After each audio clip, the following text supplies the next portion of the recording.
नमस्कार दोस्तों, कैसे हैं आप सब। स्वागत है आपका अपने यूट्यूब चैनल पर। आज के इस लेसन में अपन इंडियन पॉलिटी की जो हिस्ट्रिकल बैकग्राउंड है उसके बारे में डिस्कस करने वाले हैं, और जिसमें आज के इस लेसन में क्राउन रूल को डिस्कस करेंगे। क्राउन रूल कब से स्टार्ट होता है? 1858 से, और कब तक चलता है? 1947 तक, भारत की आज़ादी तक। इस क्राउन रूल की हिस्ट्री को अपन देखेंगे। इसमें सबसे पहले कौन सा है? एक्ट ऑफ 1858, यानी गवर्नमेंट ऑफ इंडिया एक्ट 1858, जिसको दूसरे नाम से भी जाना जाता है एक्ट ऑफ गुड गवर्नमेंट।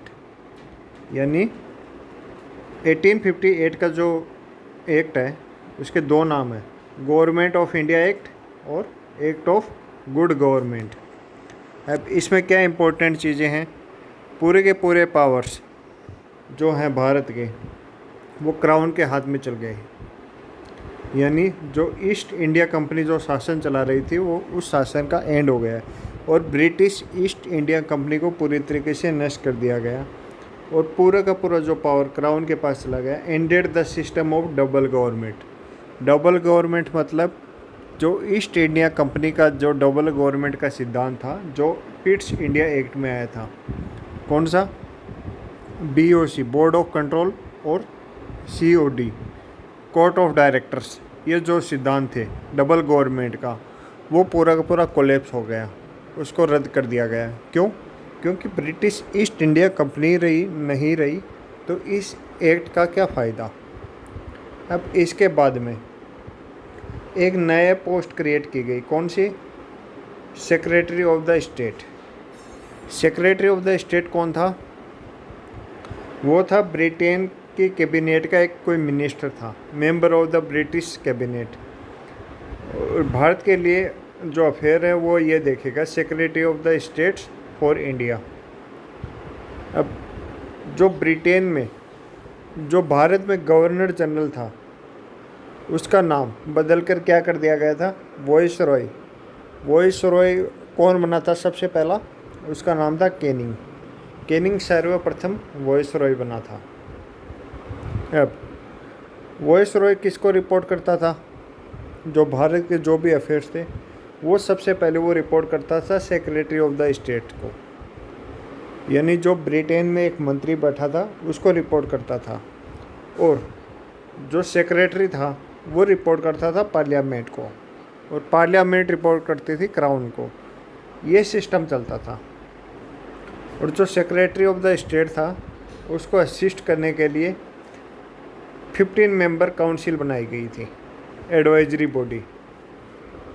ये इम्पोर्टेंट प्रोविज़न थे 1858 के नियम के अनुसार, एक्ट के अनुसार। अब इसका क्या सिग्निफिकेंस है? इसका सिग्निफिकेंस ये है कि इसने ईस्ट इंडिया कंपनी को एबॉलिश कर दिया पूरी तरीके से। पूरे के पूरे जो रूल्स थे, मिलिट्री, सिविल, जो राइट्स थे, सारे के सारे गवर्नमेंट को एस्टेब्लिश कर दिए गए, ट्रांसफ़र कर दिए गए ब्रिटिश गवर्नमेंट को। टेरिटरी, रेवेन्यू, सारे के सारे राइट ब्रिटिश क्राउन के पास चले गए। अब ये सेंट्रलाइजेशन ऑफ एडमिनिस्ट्रेशन था, कि यानी यहाँ पर जो जितने भी अफेयर्स थे, पॉलिटिकल अफेयर्स, कमर्शियल अफेयर्स, सारे के सारे सेंट्रलाइज हो गए, ब्रिटेन के हाथों में चले गए सारे के सारे पावर्स। इस एक्ट के द्वारा एडमिनिस्ट्रेटिव मशीनरी का इम्प्रूवमेंट भी हुआ। ये कुछ इम्पोर्टेंट प्रोविजंस थे। अब इसके बाद में आया इंडियन काउंसिल एक्ट 1861। पहले क्या आते थे? चार्टर एक्ट आते थे। कौन कौन से? 1793, 1813, 1833, 1853। अब कौन से एक्ट चालू हो गए? Indian council act. Indian council act जो वाइसरॉय था कैनिंग, उसके टाइम पर ही थे। अब इसमें क्या किया था कि नॉमिनेशन स्टार्ट हो गया था इंडियंस का। जो वाइसरॉय की लेजिस्लेटिव काउंसिल थी, उसमें इंडियंस को नॉमिनेट करना शुरू कर दिया था वाइसरॉय ने। इंडियंस कौन कौन थे इसमें? एक तो था राजा बनारस का राजा। दूसरा था पटियाला का महाराजा, और तीसरा था सर दिनकर राव। यानी 3 इंडियन थे और इन तीनों को नॉन ऑफिशियल मेंबर बनाया गया था, ऑफिशियल मेंबर नहीं बनाया गया था लेजिस्लेटिव काउंसिल में।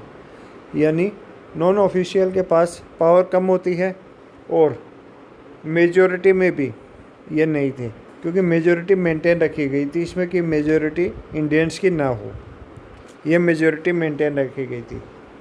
और डिसेंट्रलाइजेशन स्टार्ट हो गया। जो पावर ली गई थी मद्रास और बॉम्बे की, वो लौटा दी गई थी। यानी legislative power of the Bombay and the Madras restored, वो वापस दे दी गई थी वो कि खुद अपना कानून बनाइए। अब इसके बाद में नई लेजिस्लेटिव काउंसिल की भी स्थापना की गई थी। कौन कौन सी? बंगाल, नॉर्थ वेस्टर्न प्रोविंस और Punjab. North western frontier province ये कौन सा है? ये जो खान अब्दुल गफ़ार खान वाला उधर की तरफ था, पाकिस्तान की तरफ, पाकिस्तान में अफ़गानिस्तान बॉर्डर के पास वो बॉर्डर था। और ये पंजाब कौन सा था? जो इंडियन पंजाब और पाकिस्तानी पंजाब है उन दोनों का मिलाकर। और ये बंगाल पूरा का पूरा, जहाँ पर पहले गवर्नर जनरल हुआ करते थे, वो एरिया। इन तीनों एरिया में भी अलग अलग लेजिस्लेटिव काउंसिल बनाई गई। अब इसके बाद में वाइसरॉय को एम्पावर किया गया रूल एंड ऑर्डर बनाने के लिए, और इसमें पोर्टफोलियो सिस्टम आया। पोर्टफोलियो सिस्टम यानी कि अलग अलग मंत्री को अलग अलग विभाग देते हैं, जैसे अब आजकल वहाँ पर पोर्टफोलियो सिस्टम का सबसे पहला एविडेंस 1861 में था। अब इसमें आज जैसे राष्ट्रपति अध्यादेश जारी करते हैं, ऑर्डिनेंस जारी करते हैं, जो 6 महीने के लिए अप्लीकेबल रहता है, वो 1861 के एक्ट से ही लिया गया है।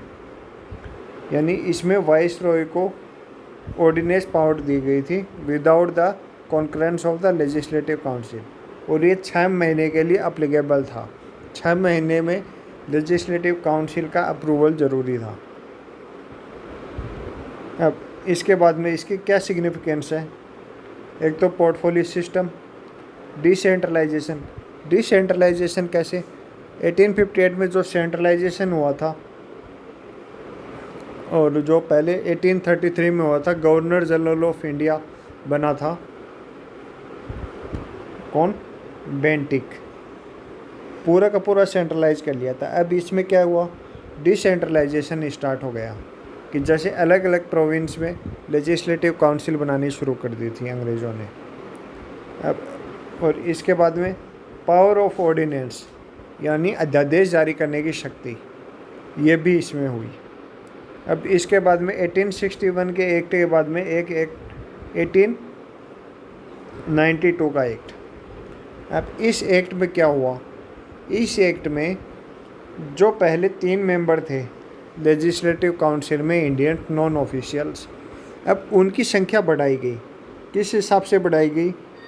जैसे नॉमिनेशन स्टार्ट हुआ, nomination of the some non official members. कैसे? Non official members in the central and the provincial legislative council increased. यानी non legislative provincial legislative councils इनमें इंक्रीज हुआ, but maintain the official majority in the them. यानी इसमें भी majority अंग्रेजी थी, Indians majority में नहीं आए थे इसमें भी, जो वाइसरॉय की काउंसिल है उसमें। अब इसके बाद में इनके जो फंक्शंस हैं लेजिस्लेटिव काउंसिल के, वो बढ़ाए गए। और क्या क्या फंक्शन दिए गए थे? इम्पोर्टेंट क्वेश्चन आता है ये एग्ज़ाम में।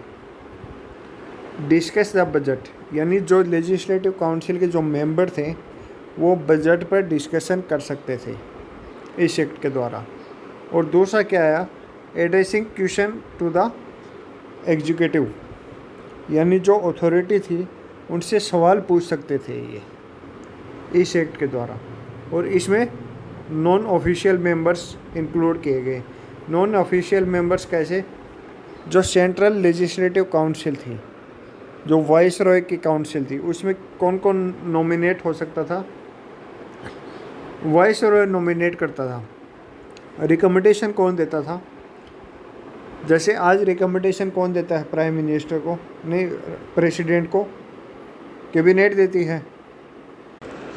अब यहाँ पर जैसे प्रेसिडेंट प्राइम मिनिस्टर के अकॉर्डिंग काम करता है, उसी अनुसार यहाँ पर भी वॉइस रॉय किसके रिकमेंडेशन पर काम करता था कि किन को नॉमिनेट करना है? यहाँ पर प्रोविंशियल लेजिस्लेटिव काउंसिल कितनी हो गई थी?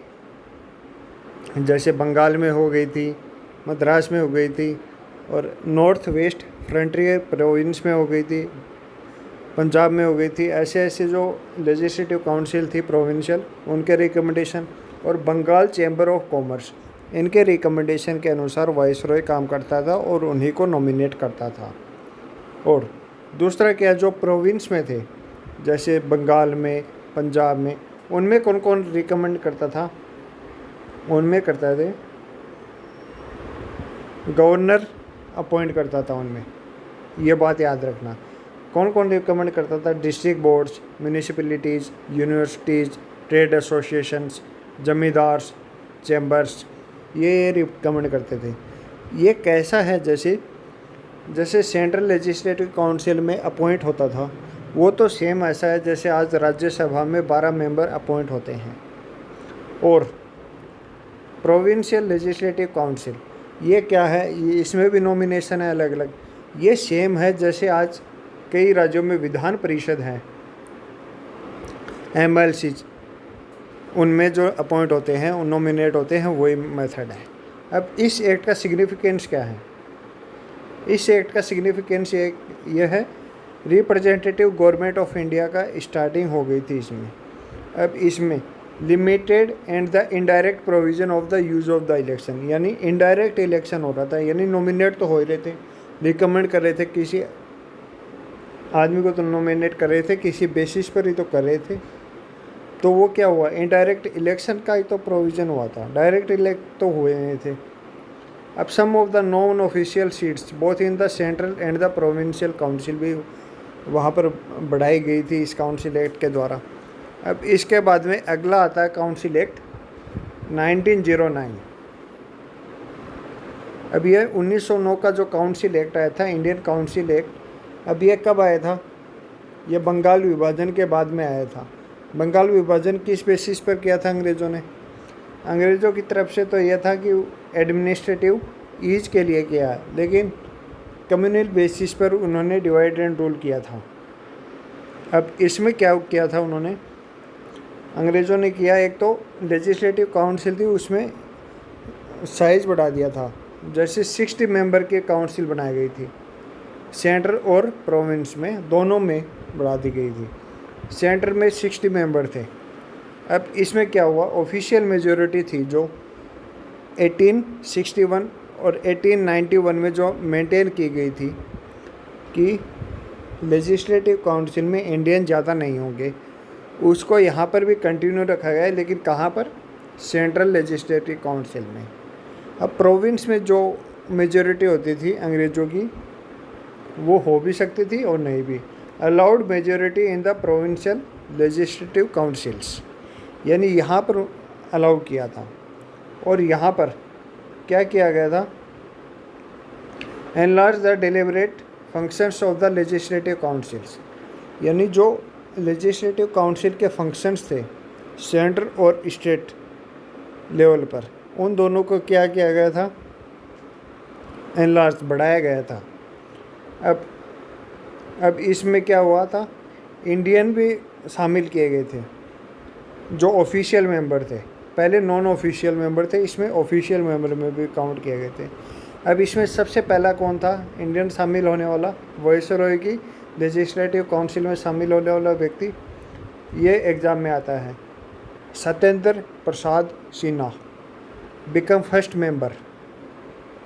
अब इसके बाद में कम्युनल रिप्रेजेंटेशन फॉर मुस्लिम्स, यानी मुस्लिम को सिर्फ मुस्लिम चुनेंगे, और जनरल, बाकी जो जनरल हैं जैसे उसमें हिंदू, जैन, सिख, बाकी जो भी हैं उनको जनरल पब्लिक चुनेगी, और मुस्लिम को मुस्लिम चुनेगी। अब इसमें क्या हुआ था, सेपरेट इलेक्टोरेट आया था, सेपरेट इलेक्टोरेट। अब इसमें सबसे पहले लीगल कर दिया था कम्युनलिज्म को। अब मिंटो क्या था? मिंटो को क्या कहा जाता है? Father of communal electorate. Minto कौन था? मिंटो वायसराय था। और मॉडले कौन था? Secretary of the state for India, जो 1861 के एक्ट के द्वारा बनाया गया था। तो इसको मॉडले मिंटो रिफॉर्म भी कहते हैं। अब इसमें separate representation of the presidency corporation, chamber of the commerce, university and zamindar, इनका सेपरेट रिप्रेजेंटेशन था। अब इस एक्ट का सिग्निफिकेंस क्या है? इस एक्ट का सिग्निफिकेंस ये है कि इसने parliamentary form of the government की तरफ कदम बढ़ाया था। अब इस एक्ट के बाद में अगले जो एक्ट हैं 1919 साइमन कमीशन और गवर्नमेंट ऑफ इंडिया एक्ट 1935, ये और अलग जो एक्ट हैं कैबिनेट मिशन, अगस्त ऑफर, ये जो एक्ट है ये अगले लेसन में पढ़ेंगे। तब तक के लिए धन्यवाद।